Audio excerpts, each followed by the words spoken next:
यहां के लिए नीतियां नहीं बनती, आपके लिए नीतियां नहीं बनती।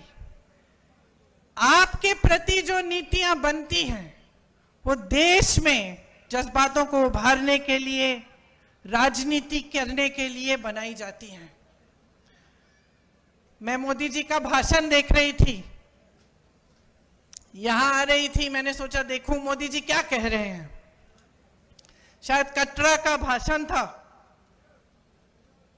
भाषण को सुनते सुनते मुझे ऐसा लगा कि जनता अपने नेताओं से क्या चाहती है। थोड़ी ईमानदारी, कम से कम थोड़ी तो होनी चाहिए, थोड़ी सी सच्चाई, एक कर्मठता, एक गंभीरता कि जनता की क्या समस्याएं हैं, ये नेता समझ रहे हैं कि नहीं समझ रहे हैं।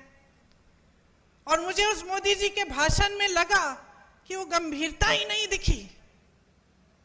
वो कहने लगे कि 10 सालों से यहां का जो रेलवे स्टेशन है, हमने इस रेलवे स्टेशन को में सुधार हम लाए हैं, इसमें परिवर्तन लाए हैं। मैं सोच रही थी 10 सालों से आप प्रधानमंत्री रहे हैं, आप कटरा आके कह रहे हैं कि मैंने आपके रेलवे स्टेशन में सुधार कर दिया। विकास की एक धारा होती है, जैसे जीवन की होती है।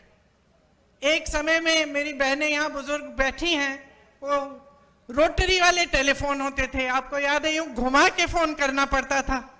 जम्मू से दिल्ली फोन करना पड़ता था तो बुकिंग करनी पड़ती थी, 2-3 हफ्तों बाद ट्रंक कॉल लगता था।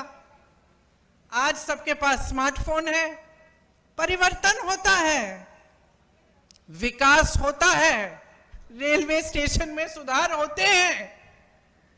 ये कोई बड़ी बात नहीं है कि प्रधानमंत्री जी आकर इन छोटी छोटी बातों पर आपको कह रहे हैं कि देखो मैंने आपके लिए क्या किया। ठोस बात क्यों नहीं कर रहे हैं? मेरे मन में ये बात आई कि जो ठोस बात है, जो जम्मू और कश्मीर की जनता के हृदय की बात है, जो उनकी समस्याएं हैं, उनकी बात क्यों नहीं हो रही है? सच्चाई पर क्यों नहीं उतर रहे हैं हमारे प्रधानमंत्री? कि जब उन्होंने आपसे राज्य का दर्जा छीना तो क्या क्या छिन गया आपसे। वो रेलवे स्टेशन की बात करने से नहीं मिलेगा आपको वापस।